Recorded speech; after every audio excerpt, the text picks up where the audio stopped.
በዲፕሎማቶች መንደር ሳር ቤት ላይ 100% ለሚከፍሉ ደንበኞች በ35% ቅናሽ አፓርትመንቶችን ቴምር ፕሮፐርቲስ ለሽያጭ አቅርቧል።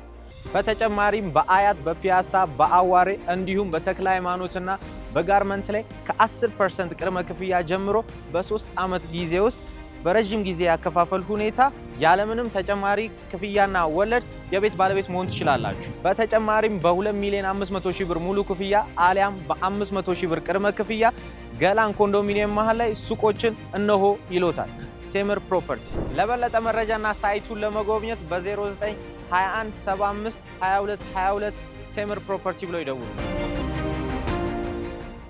ሰላም እንዴት ናችሁ? ፍሬ ህይወት ዮሐንስ ነኝ። በአፍሪካ ቀንድ በተለይም በኢትዮጵያ በኤርትራና በሌሎች ጎረቤት ሀገራት መካከል እየተፈጠሩ ያሉ ኢኮኖሚያዊ፣ ማህበራዊና ፖለቲካዊ ጉዳዮችን በትንታኔ ይዤላችሁ ቀርባለሁ።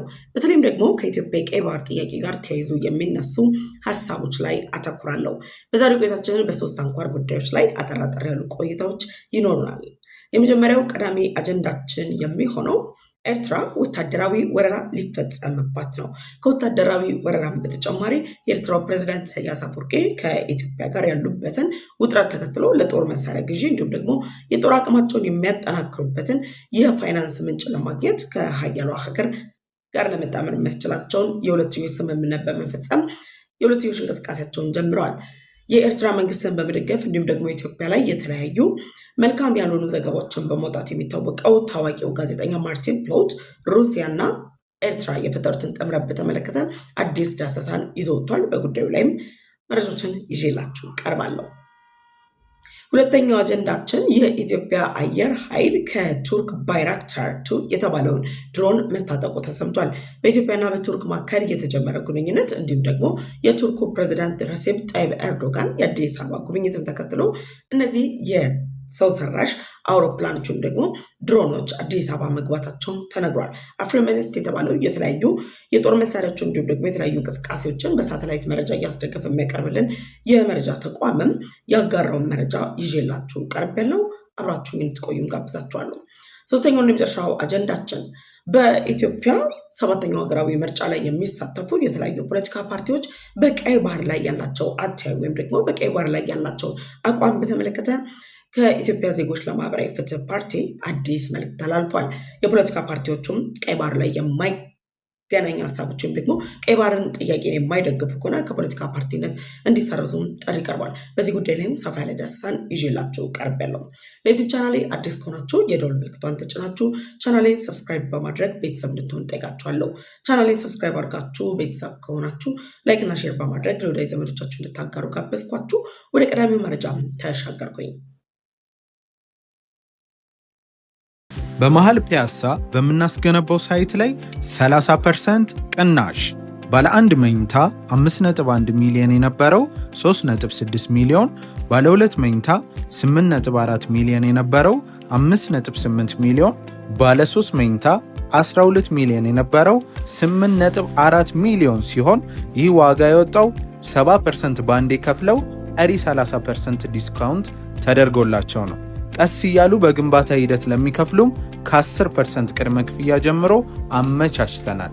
ለበለጠ መረጃ ከታች ባሉት ስልኮች ይደውሉ።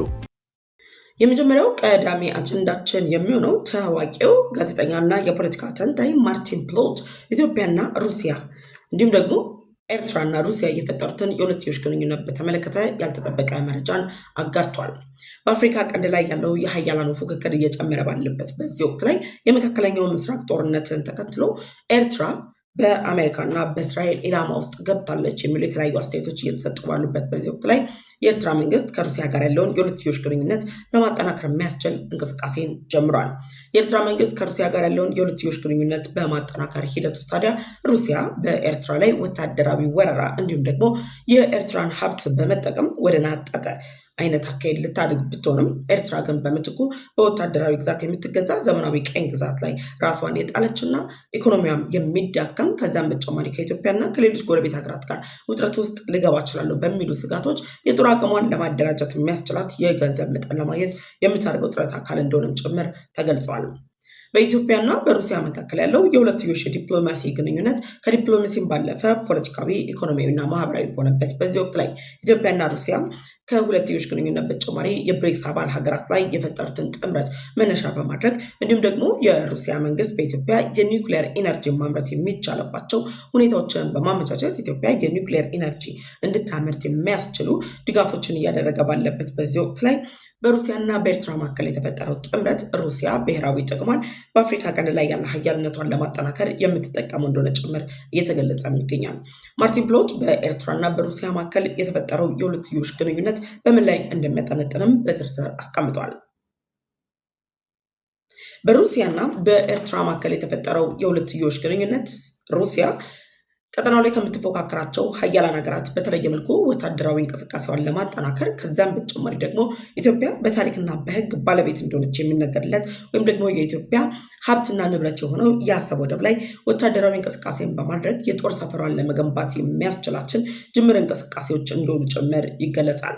አሜሪካ፣ እስራኤል፣ ሌሎች ሀያላን ሀገራት ጭምር በአፍሪካ ቀንድ ላይ ቀጥተኛና ቀጥተኛ ያልሆኑ እንቅስቃሴዎችን እያደረጉ ባሉበት በዚህ ወቅት ላይ የአሜሪካው ፕሬዚዳንት ዶናልድ ትራምፕ እና ከእስራኤል መንግስት ጋር አጣብቂኝ ውስጥ የሚገኙት የኤርትራው ፕሬዚዳንት ኢሳያስ አፈወርቂ ከሁሉም ሀገራት ላይ ፊታቸውን አንስተው ራሳቸውን ካገለሉ በኋላ ለሳውዲ አሰብ ወደብ ላይ የጦር ሰፈሯ እንዲገነባ ወይም ደግሞ አሰብ ወደብን በባለቤትነት እንድታስተዳድር ሊሰጡ ነው ሲባል በሳውዲ እና በኢትዮጵያ መካከል ያለው ጠንካራ የሁለትዮሽ ግንኙነት ስጋት በማሳደሩ ምክንያት ፊታቸውን ወደ ሞስኮ አዙረዋል።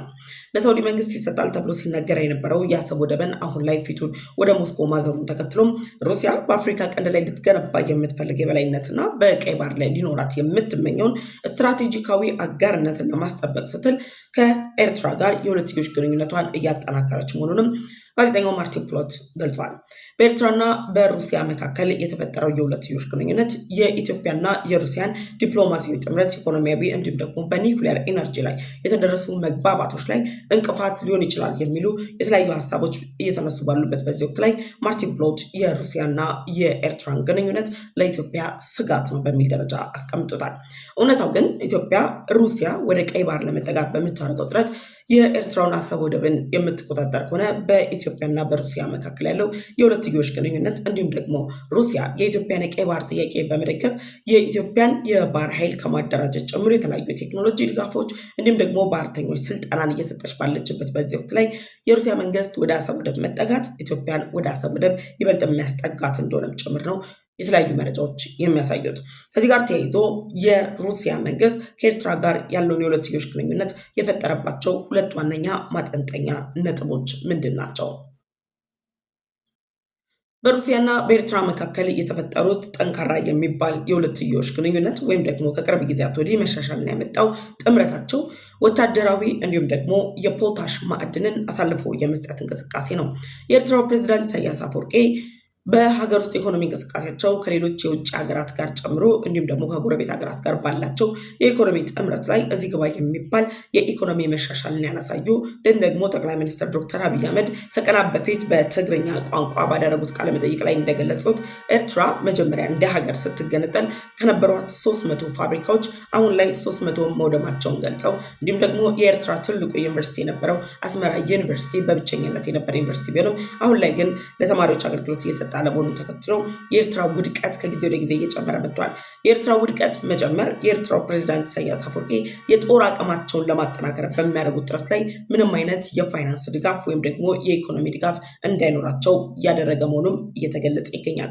ታዲያ በዚህ እንቅስቃሴ ላይ ኤርትራ ከነ ግብፅ እንዲሁም ደግሞ ከሱዳኑ ጀነራል አልቡርሃን ከምታገኛቸው የጦር መሳሪያ ድጋፎች ለየመኑ ሁቲ ቡድን ካከራየችው የቀይ ባህር ዳርቻ ከዛም በተጨማሪ ለኢራን ያደራጃቻቸው ወይም ደግሞ የኢራን ያከራየቻቸው ደሴቶች ከምታገኘው ገቢ አሁን ላይ ከኢትዮጵያ ጋር የገባችበት ውጥረትና ኢትዮጵያ እያጠናከረች የመጣችው የጦር አቅም ጋር የሚጣጣም ባለመሆኑ የኤርትራ መንግስት የጦር ኃይሉን ለማደራጀት ተጨማሪ የገንዘብ ምንጭ ወይም ደግሞ የፋይናንስ ምንጮችን የማስተካከል የመፍጠር ሌሎችን ነገሮች የማድረግ ኃላፊነት ተጥሎበታል። ይህን መነሻ አድርገው የኤርትራው ፕሬዚዳንት ኢሳያስ አፈወርቂ አሜሪካ በ2026ቱ የስትራቴጂክ አጋርነት እንዲሁም ደግሞ እስራኤል ደግሞ በጥቅሉ በአፍሪካ ቀንድ ላይ ካላት የሁለትዮሽ ግንኙነት ጋር ተይዞ እንደ ስጋት በማስቀመጣቸው ምክንያት ከስጋትነት ይልቅ አጋርነታቸውን ከሞስኮ ጋር ለማጠናከር ባደረጉት ጥረት ወታደራዊ ጥምረት ከዛም ባለፈ ደግሞ የፖታሽ ማዕድናቸውን ለሩሲያ አሳልፈው በመስጠት የተለየ የገንዘብ ምንጭ ለማግኘት የሚያደርጉት የጥረት አካል እንደሆነም ጭምር ነው የተገለጸው። የኤርትራው ፕሬዝዳንት ኢሳያስ አፈወርቂ አሁን ላይ ከሳውዲ ጋር የነበራቸውን ግንኙነት በማጠናከር ላይ ባሉበት በዚህ ወቅት ላይ ለሩሲያ ይህንን መሰል እድል በመስጠት የሩሲያ መንግስት የጦር ኃይሉን ወይም ደግሞ የጦር አቅሙን ወደ አሰብ ወደብ በማስጠጋት የጦር መርከቦቻቸውን አስጠግተው የጦር ሰፈራቸውን ለመገንባት የሚያስችላቸውን መግባባት ላይ እንደደረሰ ጭምር ቢነገርም ከፍተኛ የሚባሉ የኤርትራ ባለስልጣናት ሞስኮ ድረስ በመሄድ ከሩሲያ ከፍተኛ ባለስልጣናት ጋር በጋራ መክረዋል። ከዛም በተጨማሪ ደግሞ በኤርትራ የሚገኙት የሩሲያው አምባሳደር በአውስትራሊያ ከሚገኘው ዳንካል የተባለ የፖታሽ ማዕድን ኩባንያ ጋር በጋራ መምከራቸው ኤርትራ ሙሉ ለሙሉ ትኩረቷን ከሩሲያ ጋር ያደረገችባቸው ወታደራዊ ጥምረትና እንዲሁም ደግሞ የፖታሽ ማዕድን እንደሆነ በይፋ ያረጋገጠ ነው። ለዚህ ደግሞ ሩሲያ የኤርትራን የፖታሽ ማዕድንን በመጠቀም የተለያዩ ግልጋሎቶች ላይ በመዋል ለኤርትራ የሚገባትን ምላሽ እንደምትሰጥ ጭምር እየተገለጸ ይገኛል። ነገር ግን የሩሲያ መንግስትና በኤርትራ መካከል የተፈጠረው የሁለትዮሽ ግንኙነት ከኢትዮጵያ ብሔራዊ ጥቅምና ሉዓላዊነት ጋር የሚያያዝ ከሆነ የሩሲያ መንግስት ሙሉ ለሙሉ ያን ስምምነት የሚያቋርጥና ከኢትዮጵያ ጋር ያለበትን የዲፕሎማሲ ግንኙነት የማፍረስ ፍላጎት እንደሌለው ጭምር ይገለጻል። በነገራችን ላይ ኤርትራ አልሰራችበትም እንጂ በቀይ ባህር ዳርቻ ላይ የሚገኙ ማዕድናቶቿ የፖታሽ ክምችትን ጨምሮ የተለያዩ ማዕድኖቿ ለሀገር ብልጽግና የሚጠቅሙ ብቻ ሳይሆን በኢትዮጵያና በኤርትራ መካከል የሁለትዮሽ ግንኙነትን በማጠናከር ለሁለቱም ሀገራት የሚጠቅም ጠንካራ ኢኮኖሚን መገንባት የምትችልበትን እድሎች ያላቸው የተፈጥሮ ሀብቶች ያሏት ሀገር ነች። ስለዚህ አሁን ላይ ከሩሲያ ጋር በፈጠረችው የሁለትዮሽ ግንኙነት የሩሲያ መንግስት በኤርትራ ላይ በፍቃደኝነት ላይ የተመሰረተ ወታደራዊ ከበባን በማድረግ የጦር ሰፈሩን በመገንባት አሰብ ወደብ ላይ በአፍሪካ ቀንድ ላይ የሚደረገውን ፉክክር ለማጠናከር እና በበላይነት ለመምራት የሚያስችለው እድል ያገኛል። ታዲያ የኤርትራው ፕሬዝዳንት ኢሳያስ አፈወርቂ ከሩሲያ ጋር ለማጠናከር ያለሙት የሁለትዮሽ ግንኙነት የኤርትራ መንግስት ባለስልጣናትን ከአሜሪካው ፕሬዝዳንት ዶናልድ ትራምፕ ጋር አጣብቂኝ ውስጥ የሚያስገባቸው ከመሆኑ በተጨማሪ ኤርትራ አሁን ላይ አሜሪካ ላይ እያደረገች ያለችው እንቅስቃሴ በአሜሪካ ላይ እያሳየች ያለችው የተቃውሞ አካሄድ በሙሉ ዋጋ የሚያስከፍላል እንደሆነም ጭምር የተለያዩ አስተያየት ሰጪዎች እየገለጹ ይገኛሉ። እንግዲህ ከኢትዮጵያ ጋር ያላትን የሁለትዮሽ ግንኙነት የሩሲያን ያልተረዱ የኤርትራ መንግስት ባለስልጣናት ከሩሲያ ጋር እንግዲህ ወታደራዊ ስምምነቶችን ለማጠናከር ሩሲያ የጦር ሰፈራ እንዲገነባና የፖታሽ ሀብታቸውን ጭምር አሳልፈው በመስጠት የጦር መሳሪያ ግዢን የጦር አቅማቸውን ለማጠናከር የሚያስችል እቅድ አውጥተው እየተዘጋጁ መሆናቸውን የሚያሳዩ መረጃዎች መኖራቸው ነው ማርቲን ፕሎት በጥቅሉ የዘገበው። ስለዚህ በሩሲያና በኢትዮጵያ መካከል ያለው የሁለትዮሽ የዲፕሎማሲ ግንኙነት ለዚህ የሁለትዮሽ ጥምረት ምን ምላሽ ይሰጣል የሚለው በቀጣይ እንግዲህ የምናየው ጉዳይ ነው የሚሆነው። በዚህ ጉዳይ ላይ ሀሳብ አስተያየታችሁን አስቀምጡልኝ። ወደ ሁለተኛው አጀንዳም ተሻገርኩኝ። ሁለተኛው አጀንዳችን በኢትዮጵያና በኤርትራ መካከል ያለው ውጥረት እየተጠናከረ መጥቷል ተብሎ ኤርትራ በኢትዮጵያ ላይ የተለያዩ ጦር ዝግጅቶችን እያደረገች ውስጣዊ ትንኮሳዎችን እያደረገች ባለችበት በዚህ ወቅት ላይ እንግዲህ በአፍሪካ ከሚገኙ ግንባር ቀደም 3 አየር ኃይሎች መካከል በቀዳሚነት የሚጠቀሰው የኢትዮጵያ አየር ኃይል አደገኛ የተባሉትን የቱርክ ሰራሽ ባይራክታር የጦር አውሮፕላኖች ወይም ደግሞ ድሮኖችን መታጠቁ ተሰምቷል። የቱርኩ ፕሬዝዳንት ረሲፕ ጣይብ ኤርዶጋን አዲስ አበባ ያደረጉት ጉብኝት ከዲፕሎማሲያዊ ግንኙነት በተጨማሪ ወታደራዊ ጥምረትን በይፋ ያረጋገጠና የቱርክ መንግስት ከኢትዮጵያ ጋር ያለውን አጋርነት በማጠናከር በአፍሪካ ቀንድ ላይ ያለውን ጉልህ ሚና ለመጫወት ያለመ እንደሆነም በወቅቱ በነበሩ የጉብኝት ጊዜያት ላይ ሲነገር ቆይቷል። የቱርኩ ፕሬዝዳንት ረሲፕ ጣይብ ኤርዶጋን እንግዲህ የኢትዮጵያን ቀይ ባህር ጥያቄ ከሚቃወሙ ሀገራት እንደ ግብፅና ሶማሊያ ካሉት ጋር ጠንካራ የሚባል የሁለትዮሽ ግንኙነት ያለው ቢሆንም ኢትዮጵያ ወደ ቀይ ባህር እንዳትጠጋ የተለያዩ ጥረቶችን እያደረጉ ካሉ ሀገራት ጋር በትብብር ላይ እንደቆመ ቢነገርም ኢትዮጵያ ከራስ ገዟ ሶማሊላንድ ጋር የተፈራረመችው የመግባቢያ ስምምነትን መነሻ አድርጎ ከሶማሊያ ጋር የተፈጠረውን ውጥረት በማሸማገል ከዛም ባለፈ ደግሞ ኢትዮጵያ የባህር በር ጥያቄዋን እንግዲህ በተለያዩ መንገዶች ማስመለስ እንደምትችል ጭምር በመግለጽ በቱርክና በኢትዮጵያ መካከል ያለው የሁለትዮሽ ግንኙነት ስትራቴጂካዊ አጋርነት እንደሆነ ጭምር የቱርኩ ፕሬዝዳንት ረሲፕ ጣይብ ኤርዶጋን ሲገልጹ ቆይተዋል። ታዲያ የኢትዮጵያ አየር ኃይል በአፍሪካ ከሚገኙ አየር ኃይል ቀዳሚ አየር ኃይሎች መካከል በቀዳሚነት የሚጠቀስ ከመሆኑ በተጨማሪ እንግዲህ የሚግ 21 እና ሌሎች ጊዜ ያለፈባቸው የጦር አቅሞችን በማደራጀት ከኢትዮጵያ አየር ጋር ውጊያ ውስጥ እንገባለን የሚሉ እንደ ኤርትራ ያሉ ሀገራት ጭምር በተደጋጋሚ ጠቅላይ ሚኒስትር ዶክተር አብይ አህመድም በቅርቡ 90ኛ ዓመት የምስረታ በዓሉን ባከበረው የአየር ኃይል ክብረ በዓል ላይ ባስተላለፉት መልእክት ከኢትዮጵያ ጋር ወደ ጦርነት መግባት ሳይሆን በጋራ መስራት መተባበር አዋጭ መሆኑን መግለጻቸው የሚታወስ ነው። ታዲያ የኤርትራ ጦር አሁን ላይ የተለያዩ እንቅስቃሴዎችን በማድረግ የጦር መሳሪያዎችን ከነግብፅ እና ከሌሎች አጋሮቻቸው ጭምር በመታጠቅ ኢትዮጵያ ላይ በጠላትነት ለመነሳት የሚያደርጉትን እንቅስቃሴ አጠናክረው ቀጥለውታል።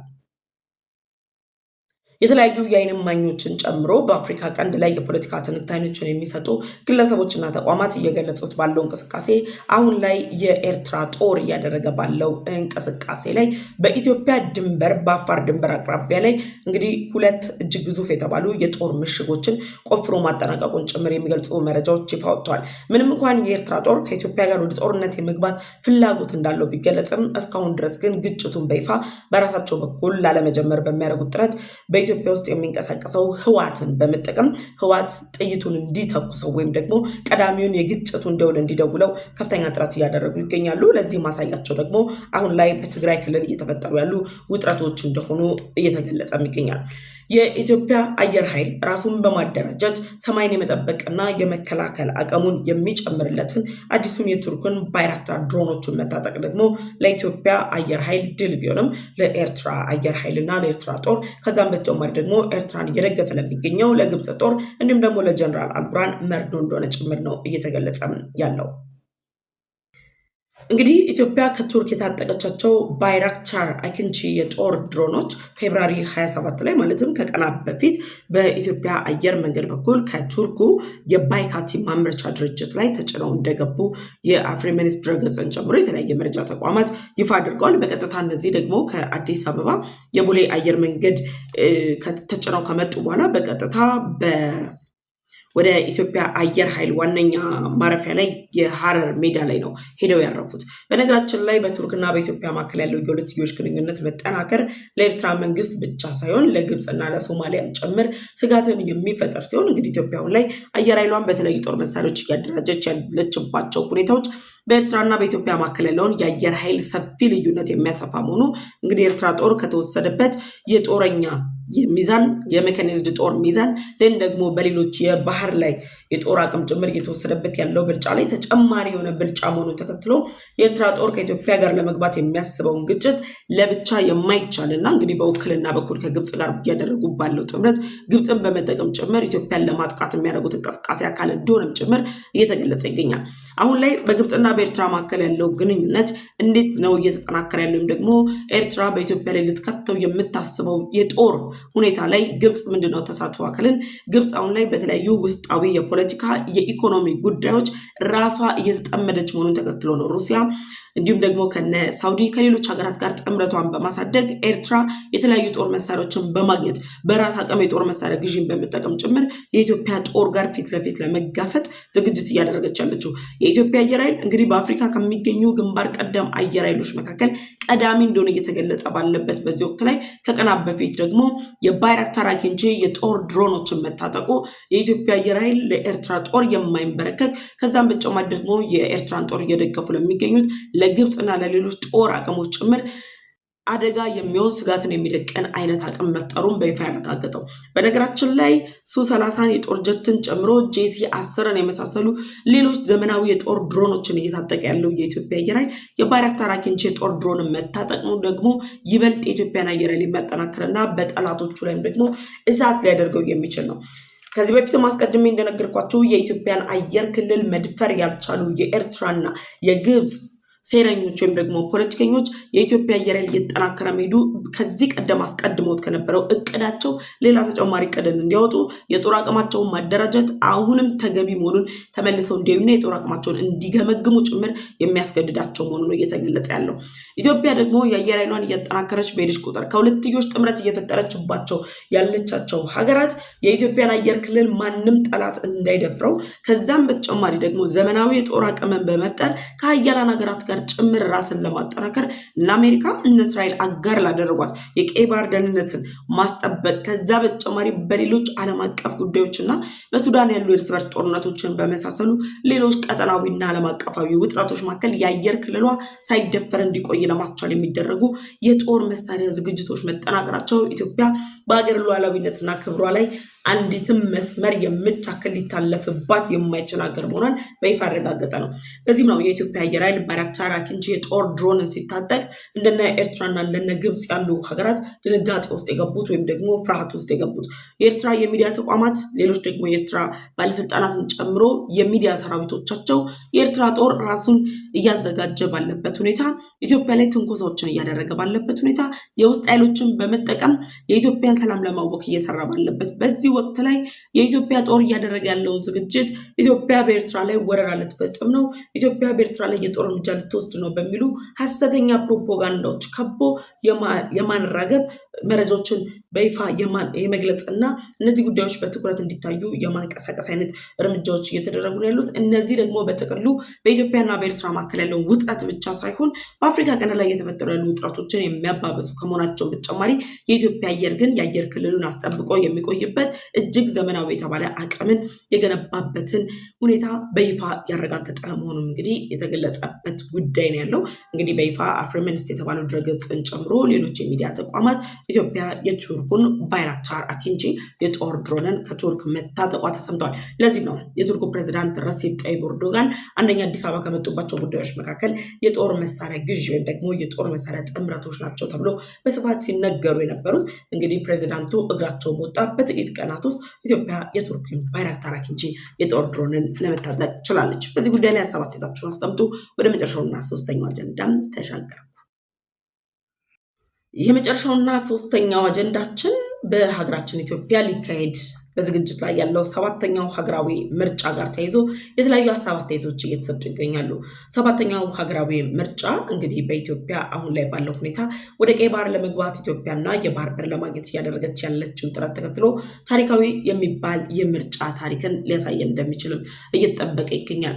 የኢትዮጵያ የባህር በር ጥያቄ የፖለቲካ ልዩነቶች የማይገድቡት ሁሉም ዜጎች በኩል የሚደግፉት መላው ኢትዮጵያውያን ብሔራዊ አጀንዳችን አድርገን የምናነሳው ጥያቄ እንደሆነ በተደጋጋሚ ሲገለጽም ቆይቷል። አሁን ላይ አገሪቱን እየመራ የሚገኘው ብልጽግና ፓርቲን ጨምሮ ሌሎች በአሁኑ ስማቸው ተፎካካሪ ፓርቲዎች ተብለው የሚጠቀሱ የፖለቲካ ፓርቲዎችም የኢትዮጵያን የቀይ ባህር ጥያቄ እየደገፉ ያሉበት ሁኔታ እንዳለ ጭምር እየተገለጸ ይገኛል።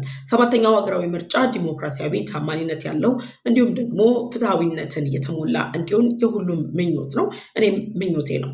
ከዚሁ ምርጫ ጋር በተያያዘ የኢትዮጵያ የቀይ ባህር ጥያቄ አሁን ላይ አጀንዳ ሆኖ እየተነሳ ይገኛል። የኢትዮጵያ ዜጎች ለማህበራዊ ፍትህ ኢዜማ እንግዲህ አባል የሆኑና የኢዜማ የፊት አመራር ከሆኑት መካከል የሚጠቀሱት ግርማ ሰይፉ ከኢትዮጵያ አዲስ ዘመን ጋር ባደረጉት ቆይታ ላይ እንደገለጹት ከሆነ የኢትዮጵያን የባህር በር ጥያቄ እንዲሁም ደግሞ የኢትዮጵያን የቀይ ባህር ጥያቄ መሪ አጀንዳው አድርጎ ማንሳት የማይችል ደግሞ መሪ አጀንዳው ያላደረገ የፖለቲካ ፓርቲ ከምርጫው ውድድሩ ሊታገድ ይገባል የሚል ሀሳብም አንስተዋል። በነገራችን ላይ ይህን ሀሳብ ቀለል አድርገን የምንመለከተው ሳይሆን የቀይ ባህር ጉዳይ የህልውና ጉዳይ ሁሉም የፖለቲካ ፓርቲ ሊደግፈው የሚገባ አሁን ላይ ሀገሪቱን እያስተዳደረ የሚገኘው ፓርቲን ጨምሮ በቀጣይ ደግሞ በምርጫ ሂደቶች አሸንፎ ሀገሪቱን ሊረከብ የሚችለው የፖለቲካ ፓርቲ ጭምር የኢትዮጵያን የቀይ ባህር ጥያቄ ቀዳሚ አጀንዳው አድርጎ ብሔራዊ ጥቅሟን ሊያስጠብቅላት የሚገባ ሉዓላዊነቷን ሊያስጠብቅላት የሚገባበት አንደኛው አጀንዳ እንደሆነ ጭምር ሲገለጽ ቆይቷል። ከኢትዮጵያ የቀይ ባህር ጥያቄ ጋር ተያይዞ እንግዲህ በኢትዮጵያ በሀገር ውስጥ የሚገኙ የተለያዩ ዜጎችም ኢትዮጵያ እያነሳች ያለችውን የቀይ ባህር ጥያቄ ጊዜው አይደለም፣ ከዛም በተጨማሪ ደግሞ ብልጽግና ፓርቲ ራሱን ስልጣን ላይ ለማራዘም በሚያደርገው ጥረት ላይ የሚያነሳው ጥያቄ ነው የሚሉ አስተያየቶች በስፋት ይሰነዘራሉ። ከነ ኤርትራና ከሌሎች ጎረቤት ሀገራት ደግሞ ኢትዮጵያ እያነሳች ያለችው የቀይ ባህር አጀንዳ የኢትዮጵያ ጥያቄ ወይም ደግሞ የኢትዮጵያ አጀንዳ ሳይሆን እንደተባበሩት አረብ ኤምሬትና ሌሎች የዓለም ሀገራቶች ጭምር በሚያደርሱባቸው ጫና የነሱን አጀንዳ ማስፈጸም ነው የሚሉ የ130 ሚሊዮን ህዝብን ጥያቄ አፍኖ ለማስቀረት የሚደረጉ ጥረቶች አሉ። ምንም እንኳን በሀገራችን የፖለቲካ ፓርቲዎች የፉክክር አውድ ላይ ወይም ደግሞ የፉክክር ሁኔታ ላይ የተለያዩ ሀሳቦች ቢነሱም የቀይ ባህር አጀንዳ ግን ሁሉም የፖለቲካ ፓርቲዎች በቋሚነት ሊያዩት የሚገባ መሰረታዊ የሆነ ጉዳይ እንደሆነ ጭምር ይገለጻል። ከዚህ ጋር ተያይዞ የግብጽ መንግስት እንግዲህ በህገ መንግስቱ ላይ አንቀጽ 19 ላይ የናይል ውሃ ደህንነትን ማስጠበቅ የመንግስትን ግዴታ አድርጎ ከመንግስቱ ላይ ደንግጎታል። ከዚህ ጋር ተመሳሳይነት ያላቸው እርምጃዎችም አሁን ላይ በኢትዮጵያ በኩል እንዲወሰዱ የሚያስችሉ እንቅስቃሴዎችም ደግሞ ሀሳቦችም እየተነሱ ነው። አንደኛው የአቶ ግርማ ያነሱት ሀሳብ ቢኖር ግብጽ በህገ መንግስቷ ላይ ያካተተችው የናይል ውሃ ደህንነት ወይም ደግሞ የአባይ ውሃ ደህንነት በማለት መንግስታዊ ግዴታ እንደሆነ ያስቀመጠችውን ህገ መንግስታዊ አይነት አንቀጽ ኢትዮጵያም በተመሳሳዩ የቀይ ባህር ጥያቄና የባህር በር ለማግኘት በምታደርገው ጥረት ላይ ህገ መንግስታዊ የሆኑ ኃላፊነቶች አድርገው በህገ መንግስቱ ውስጥ ሊካተት የሚገባ ሀሳብ እንደሆነ ጭምር ገልጸዋል። በነገራችን ላይ እነዚህ ተፎካካሪ ፓርቲዎች የምንላቸው ነገ ላይ የሚኖረው የምርጫ ሂደት ላይ አሸንፈው ሀገርን የሚቆጣጠሩ ከሆነ አሁን ላይ መንግስት እየሰራው ያለውን እንቅስቃሴም አዳክመው ወይም ደግሞ በዜሮ አባስተው ሳይሆን ጥንካሬዎችን በማስቀጠል ያሉ ሂደቶችን ማጠናከር ነው። ለዚህ ደግሞ ኢዜማ እንግዲህ የሪዮት ዓለም ተከታይ አለመሆኑ ምቹ ድልን የሚሰጥለት እንደሆነ ጭምር ይገለጻል። ብልጽግና ፓርቲና ኢዜማ ሁለቱም ለሪዮት ዓለም ተገዢ አለመሆናቸው፣ ብልጽግና ደግሞ አሁን ላይ አገር በቀል የሆነ ሪዮት ዓለም የመደመር ሪዮት ዓለም በማለት ያመጣውን ይዘው ነው እንግዲህ እነዚህ የፖለቲካ ፓርቲዎች አሁን ላይ ክርክር እያደረጉ የሚገኙት በምርጫ ላይ የሚቀርቡት። ምንም ቢሆን የተለያዩ ሀሳቦች በትምህርት ፖሊሲ፣ በኢኮኖሚ ፖሊሲ፣ ማህበራዊ ፖሊሲዎቻቸው ላይ ሁለቱም ፓርቲዎች ቢኖራቸውም ነገር ግን የጋራ መግባባት የሚያመጡ ብሔራዊ ጥቅሞች እንዲሁም ደግሞ ሉዓላዊ ክብርን የሚያስጠብቁ ጉዳዮች ላይ ተመሳሳይ አቋም እንደያዙ ጭምር እየተገለጸ ይገኛል። ለዚህ ደግሞ የኢዜማ ፓርቲ በይፋ የቀይ ባህር ጥያቄን የሚደግፍ እንደሆነ ጭምር አረጋግጧል። ሌሎች የፖለቲካ ፓርቲዎችም በተደጋጋሚ መግለጫ ሲያወጡ እየነበሩ አሉ። የኢትዮጵያ የቀይ ባህር ጥያቄ ብሔራዊ አጀንዳ እንደሆነ ጭምር በመግለጽ ኢትዮጵያ ወደ ቀይ ባህር መመለስ እንዳለባት ተገልጿል። ከዚህ ጋር በተያያዘ የፖለቲካ ፓርቲዎች የኢትዮጵያን የቀይ ባህር ጥያቄ ቀዳሚ አጀንዳ ማድረጋቸውን መነሻ አድርጎም የተለያዩ የኢትዮጵያ የሚኒስትሪ ሚዲያዎች ከዛም በተጨማሪ ደግሞ በግለሰብ ደረጃ ሚዲያ ላይ የሚንቀሳቀሱ ሰዎችም የቀይ ባህሩን ጥያቄ ለጥቂት ጊዜያት ለቀናት የሚነሱ ሳይሆን የ130 ሚሊዮን ህዝብ ጥያቄ አድርገው በስፋት ሊንቀሳቀሱበት እንደሚገባ ነው የተገለጸው። ያው የተባበሩት መንግስታት ድርጅት ዓለም አቀፍ ህጎች፣ የአፍሪካ ህብረት ህጎች፣ ሌሎችም ህጎችና እንዲሁም ደግሞ የተደረሱ መግባባቶች፣ ስምምነቶች በሙሉ ኢትዮጵያ በታሪክና በህግ ባለቤት የሆነችበት የአሰብ ወደብን ዳግም በእጇ እንድታስገባ የሚያስችሏት መነሻ ነጥቦችን የሚሰጡ ቢሆንም ያው ዲፕሎማሲ እንቅስቃሴዎች ያስፈልጋሉ። ኤርትራ ደግሞ ከዲፕሎማሲ ይልቅ አሁን ላይ ወደ ጦርነት ለመግባት ያላት ፍላጎት የሚታወቅ ነው። እነዚህን አቻችሎ የመሄድ ሁኔታዎችን በመፍጠር ኢትዮጵያ ዳግም ወደ ቀይ ባህር ለመመለስ የምታደርገውን ጥረት የተለያዩ የፖለቲካ ፓርቲዎች እንዲደግፉ ጭምር ጥሪ ቀርቧል። ሁላችሁም በሚባል መልኩ የፖለቲካ ፓርቲዎች በቀይ ባህር ላይ ተመሳሳይ የሆነ አቋም ቢኖራቸውና የ130 ሚሊዮን ህዝብን ጥያቄ ለማስመለስ የሚደረጉ ጥረቶችን ደግሞ ቢደግፉ እውነትም ሀገር ወዳድነት፣ የሀገርን ሉዓላዊነት፣ የሀገርን ብሔራዊ ጥቅም ከማስጠበቅ ጋር ተያይዞ የሚነሱ ሀሳቦች ላይ ያላቸውን ሚና ቁልጭ አድርገን ለማየት እንችላለን ለማለት እወዳለሁ። በዚህ ጉዳይ ላይ ሀሳብ አስተያየታችሁን ኮሜንት ሴክሽን ላይ አስቀምጡልኝ። አብራችሁ የቆየሁት እኔ ፍሬ ህይወት ዮሐንስ ነበርኩኝ። ለዩቲዩብ ቻናል አዲስ ከሆናችሁ የደወል ምልክቷን ተጭናችሁ ቻናሌን ሰብስክራይብ በማድረግ ቤተሰብ እንድትሆኑ ይጠይቃችኋለሁ። ቻናሌን ሰብስክራይብ አድርጋችሁ ቤተሰብ ሆናችሁ ላይክ እና ሼር በማድረግ ለወዳጅ ዘመዳችሁ እንድታጋሩ ጋበዝኳችሁ። በቀጣይ በሌሎች ዝግጅቶች ተመልሼ እመጣለሁ። መልካም ጊዜ፣ ቸር ቆዩ።